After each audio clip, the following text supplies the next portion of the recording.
Hola, ¿cómo estás? Bienvenido a Pato para Todos. Yo soy Juan, docente de Patología de la Facultad de Medicina de la Universidad de Buenos Aires.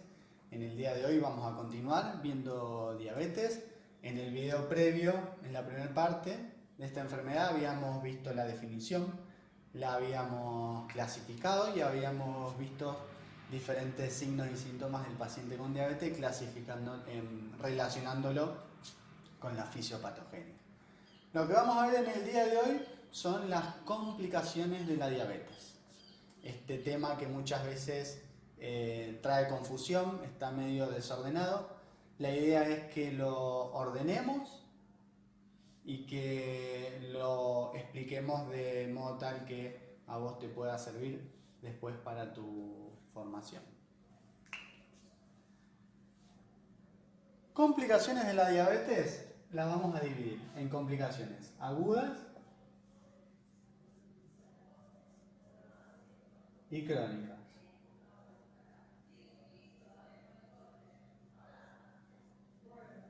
¿Sí?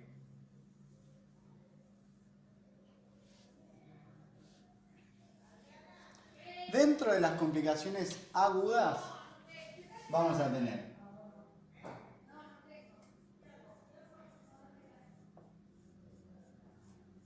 a la cetoacidosis diabética. Esta complicación se da sobre todo en pacientes con diabetes tipo 1. Y pensá lo siguiente, vos la tenés que pensar así para entenderla. Diabetes tipo 1 no tenemos insulina. ¿Estamos? Entonces, no tenemos insulina, va a predominar glucagón. En ausencia de insulina, va a aumentar la lipasa. Entonces se rompen más triglicéridos, hay más ácidos grasos libres, llegan más ácidos grasos libres al hígado. En el hígado, estos ácidos grasos libres, en ausencia de insulina y en presencia de mucho más glucagón, ¿qué va a pasar? Estos ácidos grasos libres van a cuerpos cetónicos. Y entonces se empieza con cetonuria, cetonemia. Estos cuerpos cetónicos empiezan a circular en sangre, cetonemia. Empiezan también a liberarse en orina, cetonuria. Ahora, llega un momento en que la cetonuria no va a dar abasto para eliminar esos cuerpos cetónicos que están circulando en sangre y va a haber una hipercetonemia. Hay muchos cuerpos cetónicos dando vuelta en sangre y esto es lo que te lleva a la acidosis metabólica, ¿sí? A esta cetoacidosis. Y esta acidosis metabólica te puede terminar llevando al coma. ¿Está claro? Por eso se dice que es más frecuente una complicación de los pacientes con diabetes tipo 1, ¿sí? Que no tienen insulina y pasa todo esto. La otra complicación es el coma hiperosmolar sin cetosis, ¿sí? Pues recién podías llegar al coma y tenías cetonemia, ¿sí? Tenías cuerpo cetónico. Acá también puedes llevar al coma, pero de otra forma. Esta la tenés que pensar así. Es más frecuente en los pacientes con diabetes tipo 2. ¿Sí? En eso es donde hay una resistencia a la insulina. Viste que habíamos visto en el video anterior que vos tenés una hiperglucemia. Esta hiperglucemia supera el umbral y tenemos glucosuria. Es osmóticamente activa, va a traer agua, entonces ¿sí? Tenemos esa poliuria. Entonces, cuando vos tenés esa poliuria, el intravascular baja, por así decirlo, se activa el mecanismo de la sed, tomas agua. ¿Entendés? Entonces es lo que hemos visto en el video anterior, como que se llega a compensar eso. ¿Sí? El paciente ingiere líquidos justamente a causa de esa poliuria, ingiere líquidos para recomponer de nuevo el intravascular y eso va zafando. Ahora, si por alguna razón el paciente no ingiere líquidos, ahí vamos a tener este problema, que es el coma hiperosmolar. ¿Y esto por qué? Porque vos pensás, vas a seguir con hiperglucemia. ¿Sí? La glucosuria va a llegar un momento, si el paciente no ingiere líquido, que tampoco va a orinar. Con lo cual va a haber más hiperglucemia. Al vos tener hiperglucemia en el vaso, vas a tener un aumento en la osmolaridad. Y ahora vayámonos a cerebro. Acá estamos en cerebro.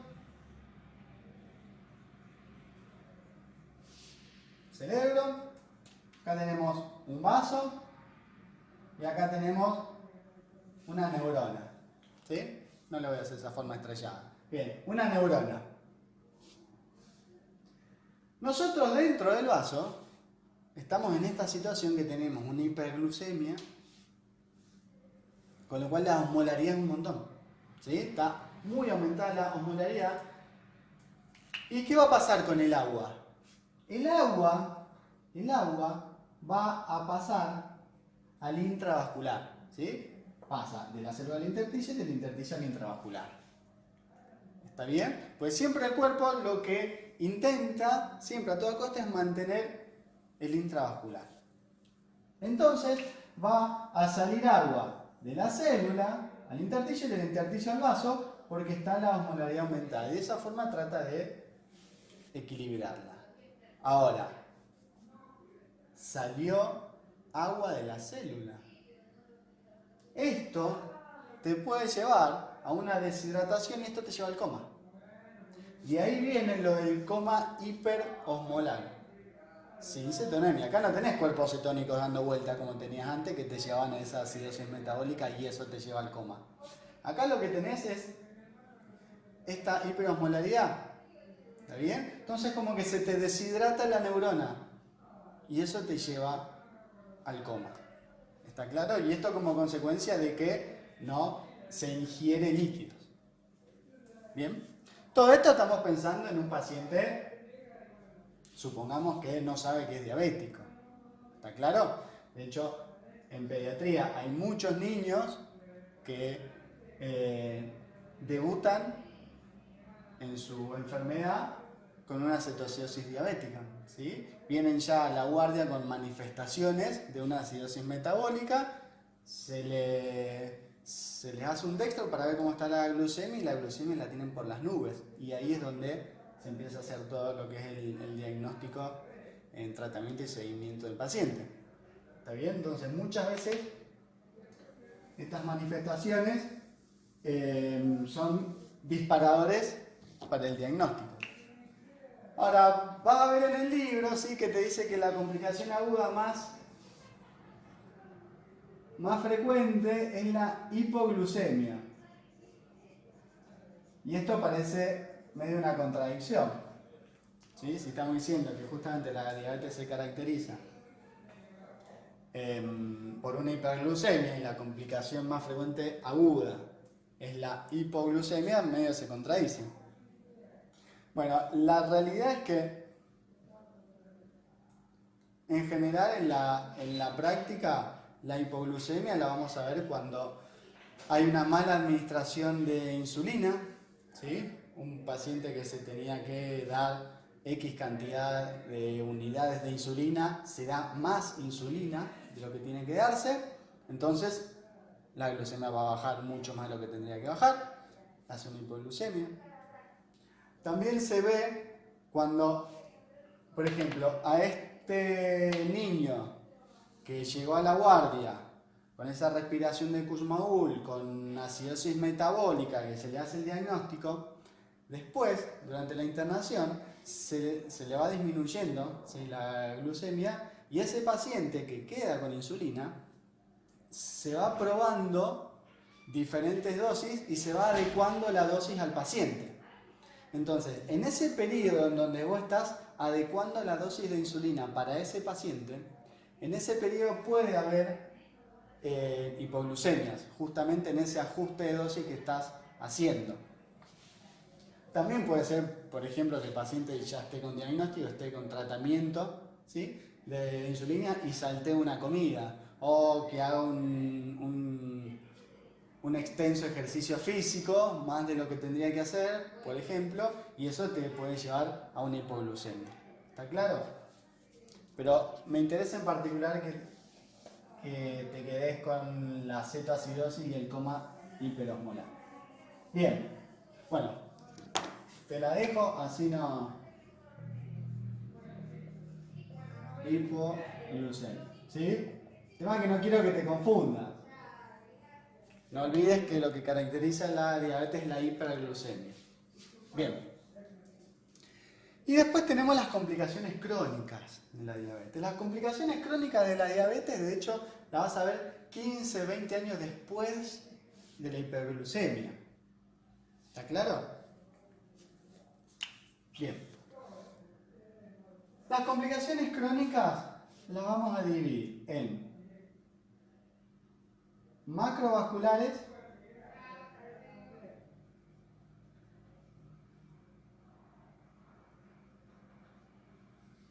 las complicaciones macrovasculares sí también la puedes encontrar como la macroangiopatía diabética. Estas complicaciones macrovasculares van a afectar a vasos de mediano y gran calibre. Estas complicaciones macrovasculares vamos a encontrar a la aterosclerosis acelerada. Un paciente con diabetes va a sufrir un proceso de aterosclerosis acelerado, o sea, la placa de ateroma se va a formar más rápido en ese paciente que si no tuviese diabetes. ¿Está claro? Esto es lo que te va a llevar, por ejemplo, al infarto agudo de miocardio, principal causa de muerte de un paciente diabético. También te puede llevar a una ACV, también te puede llevar a una gangrena. ¿Sí? Todo va a depender de dónde se forme esa placa de ateroma y qué es lo que obstruya. ¿Sí? Si es en el corazón, en el cerebro, en el miembro inferior, por ejemplo. Esto de la gangrena, si después se sobreinfecta, puede terminar en amputación del miembro, que también la diabetes es una causa frecuente de amputación de miembros de causa no traumática.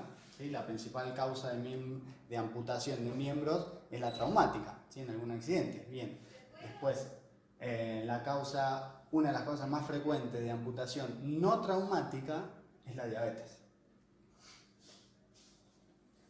Bien, esto es en cuanto a lo macrovascular. En cuanto a lo macrovascular también vamos a tener la arterioloesclerosis, ¿sí? La arterioloesclerosis hialina.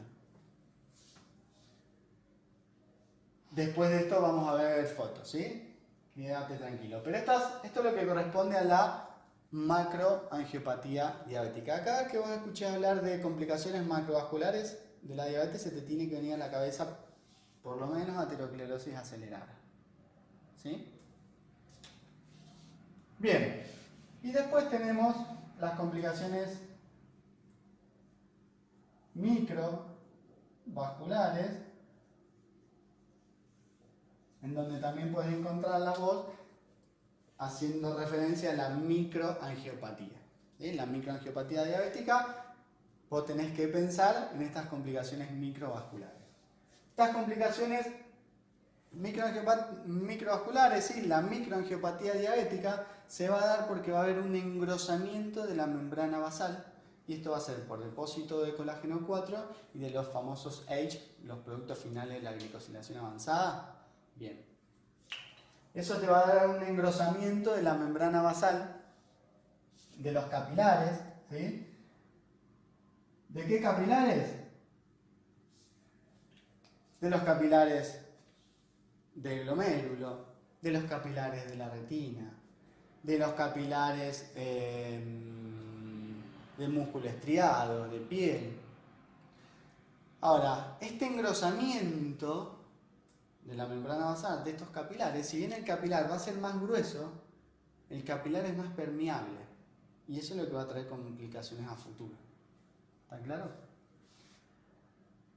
Pero no te quedes que solamente se engrosa la membrana basal de los capilares, porque también la membrana basal de los túbulos, de los nervios, también se puede engrosar. ¿Sí? La microangiopatía diabética es lo que va a subyacer, una de las cosas que va a subyacer a la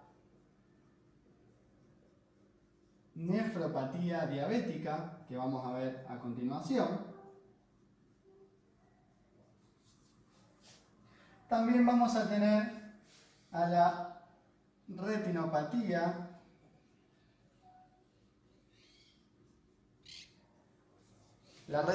diabética. La retinopatía diabética no es tema de hoy, ¿sí? De hablar de retinopatía, pero después fíjate, hay una preproliferativa en donde hay exudados algodonosos, puede haber microaneurisma, edema, pero después hay otra retinopatía que es posterior en la evolución, que es la proliferativa. Y en esta proliferativa lo que va a haber es neovascularización y fibrosis. Esto se va a dar porque va a haber un aumento en la expresión del VEF, el factor de crecimiento de endotelio vascular, frente a la hipoxia que hay. ¿Sí? Pero acordate, la proliferativa justamente hay neovascularización y fibrosis. ¿Sí? Bien. Esta retinopatía, obviamente, después, cuando evoluciona, te puede llevar a la ceguera. ¿Sí? Sobre todo si te afecta la mácula. Bien, y después tenemos la neuropatía.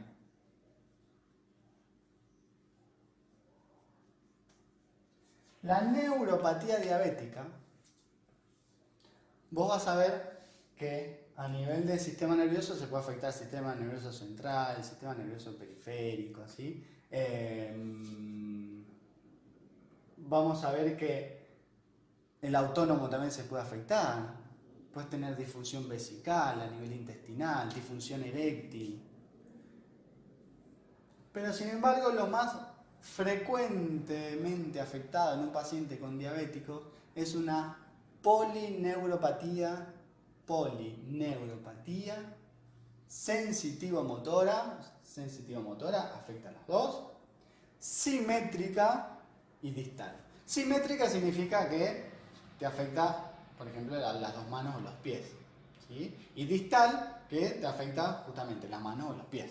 Pues puede ser proximal, algo proximal te afecta, por ejemplo, hombros, caderas. ¿Estamos? En el caso de la diabetes es distal, te afecta o pies o manos, simétrica, es decir, o los dos pies o las dos manos, y es sensitivo-motora, o sea, te afecta a las dos. ¿Está bien? Esa es la más frecuente. Esta neuropatía, ¿sí? Lo que va a pasar es que se van a afectar también, va a haber un engrosamiento de los vasa nervorum, lo que esto corresponde a la microangiopatía, ¿sí? Pero además también puede haber daño axonal directo de los nervios, ¿sí? Y entonces, entre esa afectación de los vasa nervorum y este daño axonal directo, sí, daría como resultado esta neuropatía.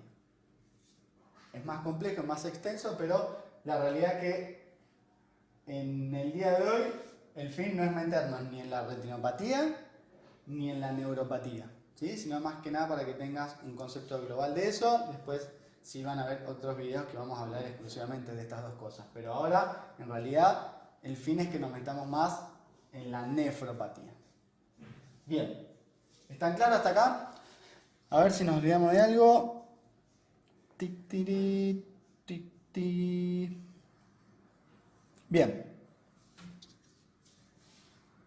Entonces, esto quedó claro, este es en general. Lo que vamos a hacer ahora es hablar exclusivamente de la nefropatía diabética. ¿Vamos? Bien.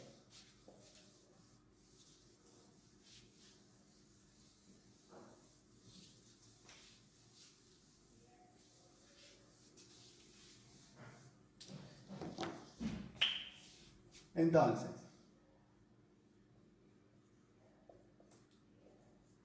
nefropatía diabética. Se ve más o menos, ¿no? A ver este. Bueno, este se ve mejor. Nefropatía diabética. Vamos a ver lo que pasa en el glomérulo, en los vasos, en el túbulo, en el intersticio. En los glomérulos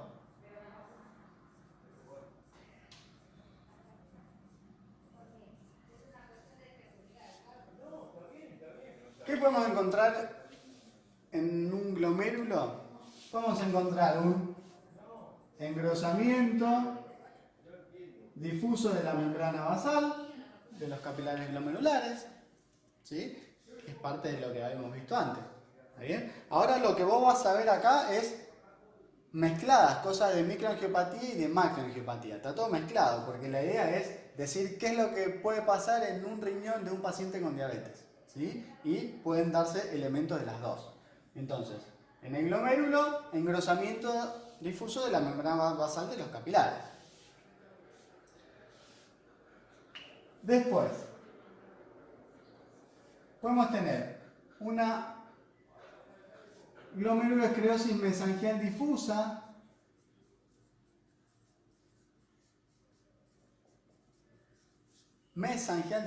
esto es un aumento difuso de la matriz mesangial,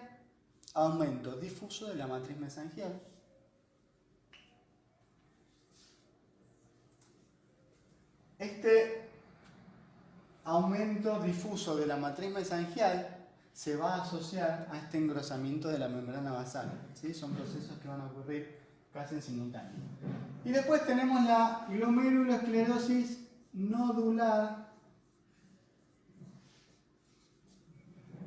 o lesión de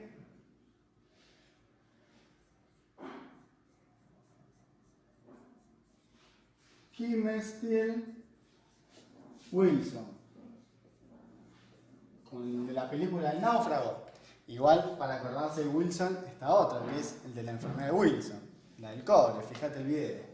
Bueno, entonces, glomerulosclerosis nodular, o la lesión de Kimmel-Wilson, que es un depósito justamente nodular, ovoide, en la periferia del glomérulo, interasa. ¿Está bien? Lo vas a ver eosinófilo, en general es acelular en el centro. Ahora después en una foto lo vamos a ver bien. Pero es ese depósito que va a estar en la periferia. No es un aumento difuso de la matriz mesangial, ¿sí? Ya es como más localizado y nodular en la periferia del glomérulo. Esta lesión se dice que es una lesión focal y segmentaria. ¿Qué es focal y segmentaria?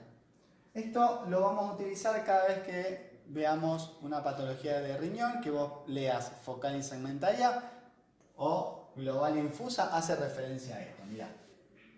Tenemos cuatro glomérulos.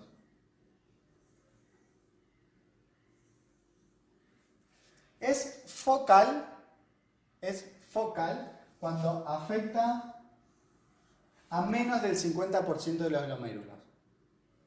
¿Sí? Si afecta a más del 50% de los glomérulos, eso es una lesión difusa. ¿Está bien? Y después vos tenés que ver un glomérulo. Si afecta una parte del glomérulo, una porción, es una lesión segmentaria. Y si afecta todo el glomérulo o gran parte, es una lesión global. ¿Está bien? En el caso de la diabetes, con esta glomerulosclerosis nodular, esto es una lesión focal, afecta menos del 50% de los glomérulos, y segmentaria, afecta una parte del glomérulo. De hecho, es eso que yo te dije, que se veía lesiones nodulares en la periferia del glomérulo, interasa. ¿Sí? Bien, esto es para todas porque después más adelante vamos a ver otras patologías del riñón y vamos a hablar de estos términos, focal, segmentaria, difusa, global. Bien, esta lesión nodular esta glomerulosclerosis nodular, se suele acompañar de otras lesiones exudativas como la gota capsular. La gota capsular va a estar en relación a la capa parietal. ¿Sí? Son lesiones exudativas en donde se van a exudar proteínas plasmáticas, ¿sí? No glicosiladas, fibrina. Y en el caso de la gota capsular van a estar en torno a la capa parietal. Y en el caso del capuchón de fibrina, que es la otra, va a estar en la periferia del penacho glomerular. ¿Sí? Esas dos son lesiones exudativas. Estas que estamos viendo, el engrosamiento de la membrana basal, la glomerulosclerosis mesangial o la nodular, son lesiones no exudativas. ¿Sí? La gota capsular y el capuchón son lesiones exudativas. Bien, esto es lo que pasaría en el glomérulo de un paciente con diabetes. Después tenemos los vasos. En los vasos, ¿qué puede haber? Arterioloesclerosis hialina. La arterioloesclerosis hialina se puede dar tanto en la arteria aferente como eferente, pero cuando se da en la arteriola eferente, eso es muy sugestivo de diabetes. La arterioloesclerosis hialina de la arteriola eferente es muy sugestivo de diabetes. Es decir, eferente, esa es diabetes. Esa es una regla mnemotécnica, si te sirve. ¿Sí? Eferente, esa es diabetes. Bien. Hablando de lesiones sugestivas de diabetes o cuasi pantognomónicas, esta lesión, la glomerulosclerosis nodular, una vez que vos descartás quizás otras patologías que pueden dar lo mismo, es muy característica también de la diabetes. Tema que, por ejemplo, la amiloidosis o una glomerulonefritis membrana proliferativa también puede dar quizás un aspecto similar, así con esos nódulos en la periferia, ¿sí? Cuando lo vemos en la microscopía. Puede dar algo similar, pero una vez que vos descartaste esas patologías es muy característico. Otra cosa que me había olvidado, acordate, estos nódulos, ¿sí? Estas lesiones nodulares, se tiñen muy bien con paz, lo mismo que la mesangial. ¿Sí? Ese aumento de matriz mesangial que está viendo acá, ese aumento de matriz mesangial se tiñe muy bien con paz. Entonces, por ejemplo, si vos estás en duda entre esto y amiloidosis, vos vas a ver que cuando haces un PAS, esta lesión, si es de diabetes, ese nódulo en la periferia se va a teñir muy bien con PAS. En cambio, el de amiloidosis se tiñe más pálido. Obviamente, para amiloidosis hay otras tinciones, ¿sí? Bien, pero te digo esto porque podés encontrar que se tiñen con PAS, que son PAS positivos. Bien, otra cosa que podemos encontrar en los vasos es aterosclerosis. ¿Está claro? Aterosclerosis en alguno de los vasos del riñón. Y después llegamos a todo lo que es túbulos intersticios.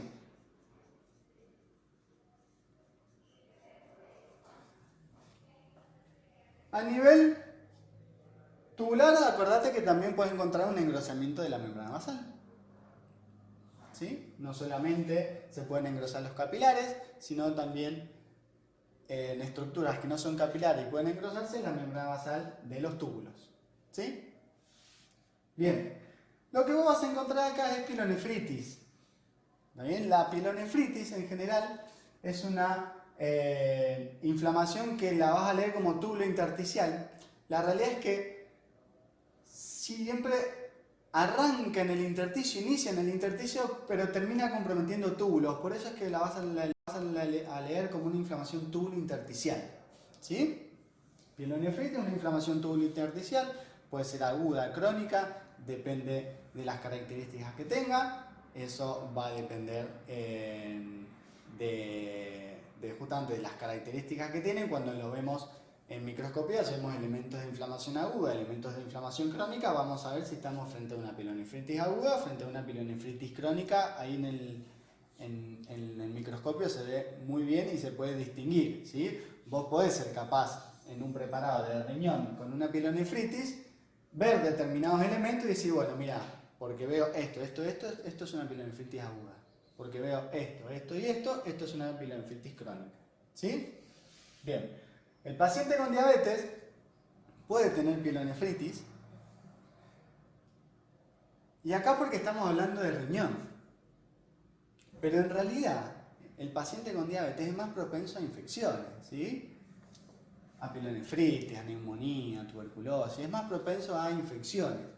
Y esto es porque está disminuida la capacidad funcional de los neutrófilos, ya sea porque se altera la quimiotaxis o la adherencia al endotelio o la capacidad microbicida que tiene, ¿sí? Cualquiera de esas situaciones que termina afectando al neutrófilo también te van a afectar en cuanto a tu defensa frente a infecciones.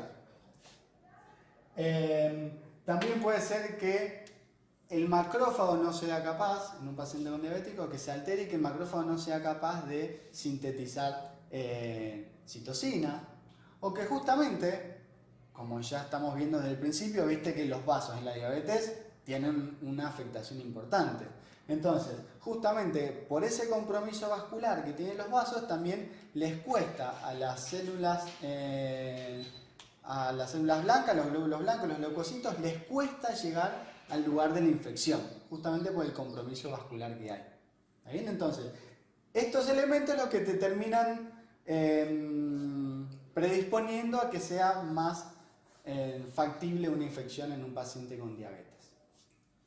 Y me acordé de otra cosa, viste, estuvimos hablando de la aterosclerosis acelerada. Acordate también que en los pacientes con diabetes hay una dislipidemia, y esto es por la resistencia a la insulina. Este perfil lipídico que van a tener los pacientes con un aumento de triglicéridos, un aumento de LDL, una disminución de las VLDL, esto se da en esa resistencia a la insulina, y esto porque el hígado empieza a hacer más LDL y además disminuye la captación de los lípidos a nivel periférico. Entonces aparece esta dislipidemia que también te termina acelerando más la aterosclerosis, ¿sí? Esta placa de ateroma. Entre otras cosas, también hay otro mecanismo, también participan los H acá, ¿sí? Bien, entonces, esto es lo que nos está pasando en el riñón de un paciente con diabetes. Esto son las manifestaciones o las alteraciones que pueden ocurrir en un paciente con diabetes. ¿Está bien? ¿Cómo seguimos? Mira, vamos a seguir así. Ahora vamos a ver unas fotos de diferentes manifestaciones que estuvimos hablando para que entiendas, porque a lo mejor decía engrosamiento de la membrana basal, ¿sí? Glomerulosclerosis nodular, glomerulosclerosis mesangial difusa, ¿no? Bueno, vamos a poner gota capsular, qué es, qué no es, el capuchón de fibrina, ¿sí? Microaneurismas también pueden haber, ¿sí? Acá en el glomérulo también puede haber microaneurismas. Entonces, todas esas cosas que a lo mejor parecen medio abstractas, la idea es ahora verlas con fotos para que puedas entenderlas mejor. ¿Está claro? Bien. No te vayas.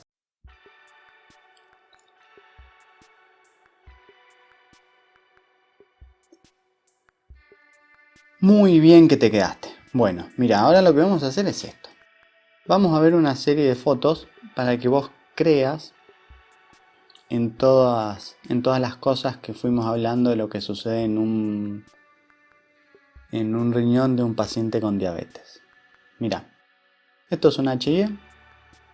Vamos a ver lesiones nodulares. Fíjate esta que es más grande. En la periferia del glomérulo. Interasa que se llama. Estas son las asas de los capilares. Estos son capilares que se ven. Esto. Una lesión nodular, eosinófila acelular. En la periferia del glomérulo interasa está la lesión de Schmidt-Wilson, la glomerulosclerosis nodular. Fíjate qué característico que es que puede suceder a veces que los capilares se disponen a modo de guirnaldas sobre estas lesiones nodulares. Recordad que estas lesiones nodulares es matriz mesangial también. ¿Estamos? Fíjate estos capilares que se disponen a modo de guirnaldas. Bien. Esto no es una chilla, esto es un PAS. ¿Por qué te elegí esta foto? Porque esta lesión que vos ves acá, esta lesión también puede verse en otras patologías como amiloidosis, en donde justamente al dar un patrón similar, ahí es uno de los posibles diagnósticos diferenciales que hay que hacer. Obviamente se van a ver otras cosas, ¿no? Pero si solamente hablamos de una lesión nodular, eosinófila, amorfa, acelular en la periferia del glomérulo, quizás amiloidosis puede dar un patrón similar. Pero ¿qué pasa? Amiloidosis no se tiñe tan bien con PAS. Fíjate estos nódulos. Lo que vos estás viendo acá esto es depósito de matriz mesangial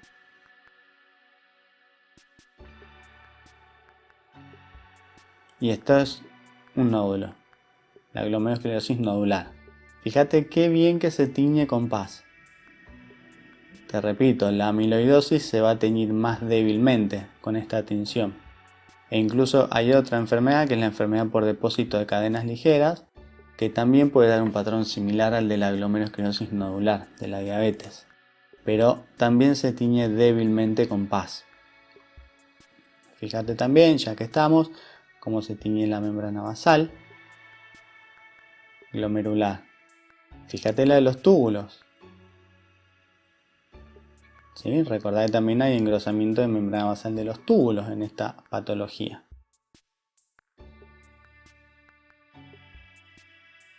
Esto es un tricómico de Mason. ¿Para qué te muestro esto? Para que vos veas, fíjate, el tamaño del nódulo. Acá tenés uno y acá tenés otro. Incluso este parecería estar laminado.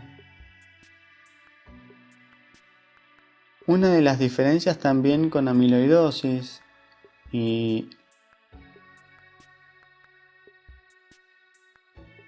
con otras patologías es que en el caso de la diabetes, la variabilidad en el tamaño de estos nódulos, eso también es muy sugestivo de diabetes. En amiloidosis no hay mucha variabilidad de tamaños, ¿sí? Lo mismo que en la enfermedad por depósito de cadenas ligeras. ¿Está bien? Entonces, diabetes se tiñe mucho mejor con PAS y tiene variabilidad en el tamaño de los nódulos. Otra vez, esto es tricómico de Mason, fíjate qué lindo que está, qué bien teñido. ¿Qué vemos? En celeste estás viendo matriz mesangial. Este es un engrosamiento mesangial. ¿Sí? Ese aumento de la membrana de la matriz mesangial. Todo lo que vos ves acá en celeste.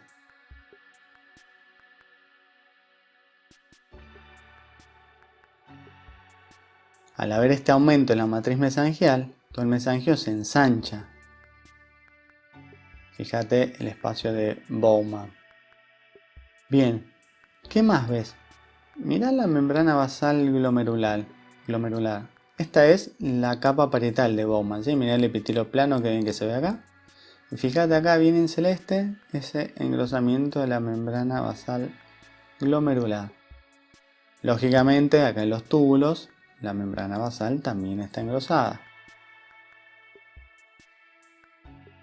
Bien.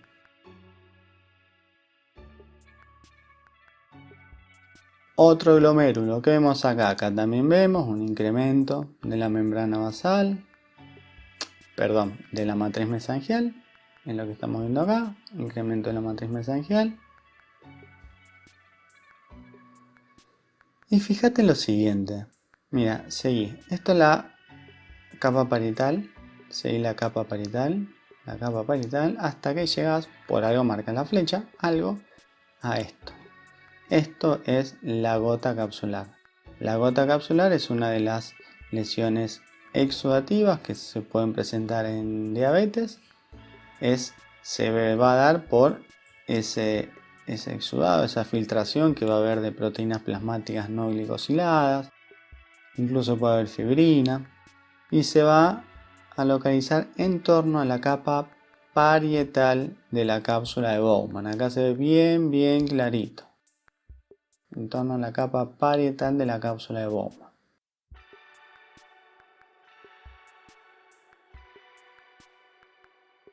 Otro glomérulo más. Fíjense, ¿qué vemos? En flechas azules estamos viendo una arterioloesclerosis hialina. Acá vemos una y acá vemos otra. Y fíjense en este engrosamiento hialino que tienen. Esto que están viendo acá es la célula endotelial. ¿Qué más? En el glomérulo, ¿qué tenemos? Tenemos ensanchamiento mesangial. Vamos a tener un aumento de la matriz mesangial, que esto es lo que se ve en celeste, parecido a lo que venimos viendo antes. Al aumentar esta matriz mesangial, fíjense en cómo todo el mesangio se ensancha. Y fíjense el espacio de Bowman casi colapsado que está. Bien, lo mismo estamos viendo acá. Este aumento de matriz mesangial que sucede, ¿sí? Y ese ensanchamiento del mesangio. Fíjense en que vemos flecha roja. De nuevo, sigan la parietal, capa parietal, célula endotelial, fíjense, y tienen esta estructura que ya la vimos antes, ¿sí? Gota capsular. Fíjense en cómo está bien en relación a la capa parietal. Quizás acá la pueden ver mejor. Fíjense que no tiene nada que ver con la visceral. Acá tenés parietal, esto es espacio urinífero y acá de última estaría la visceral. Entonces tenemos gota capsular en relación a la capa parietal. Y lo último, esto es nuevo, tenemos microaneurismas de los capilares. Todos estos que estás viendo acá son todos capilares, todos capilares, ¿sí? Ahora, este tamaño no es normal. Este tamaño no es normal. Eso es microaneurismas. ¿Está bien? Lógicamente estos microaneurismas los vas a tener en esta región. No los busques en la capa parietal. ¿Está claro? Justamente son dilataciones de los capilares.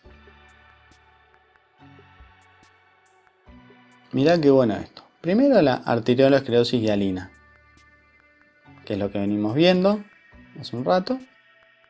No es nada del otro mundo, fíjate que es diferente a la hiperplásica. La hiperplásica tiene una proliferación de la media. Acá no se ve esa proliferación de la media, sino que se ve todo este material. Y ahí viene la arteriosclerosis hialina. ¿Está bien? Bueno, nada que ver con la hiperplásica.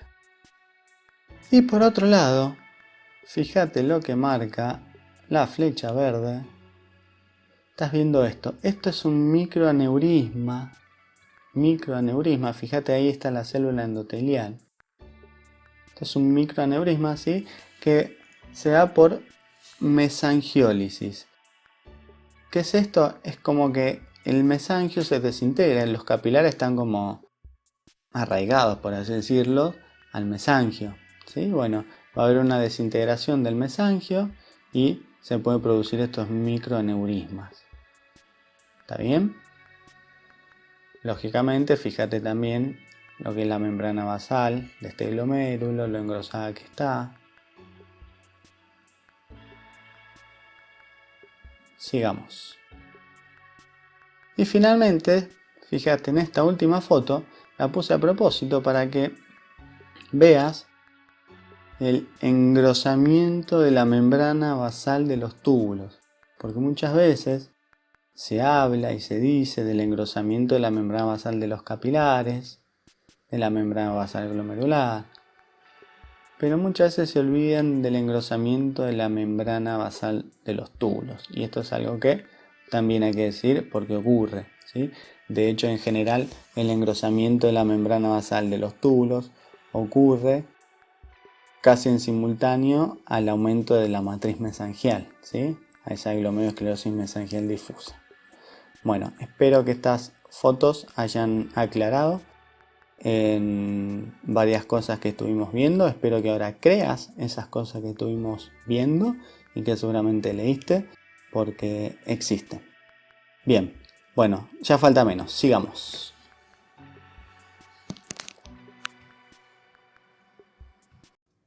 Bueno, vamos a hacer lo siguiente, porque estuve viendo y ya estamos tardando un montón, a lo mejor ya estás reaburrido y ya es demasiado por hoy. Lo que vamos a hacer es, ya vimos todas las complicaciones a nivel general, ya las organizamos, vimos la nefropatía diabética y recién te mostré unas fotos, ¿sí? Para terminar el tema. Lo que vamos a hacer ahora es, terminamos este video acá y el próximo video, que va a ser más cortito, te prometo que va a ser más cortito, vamos a hablar de las complicaciones crónicas de la diabetes, ¿sí? Las complicaciones crónicas de la diabetes, pero en cuanto a su fisiopatogenia, explicando cuáles son los mecanismos por los cuales se producen estas complicaciones crónicas. Recién vimos que las complicaciones crónicas se dan en pacientes después de 15 a 20 años de hiperglucemia. Bien, lo que vamos a ver en el próximo video es cuáles son los mecanismos que subyacen a eso, ¿sí? Y ahí es donde entra la glicosilación no enzimática de las proteínas, la vía de los polioles, la vía de la PKC.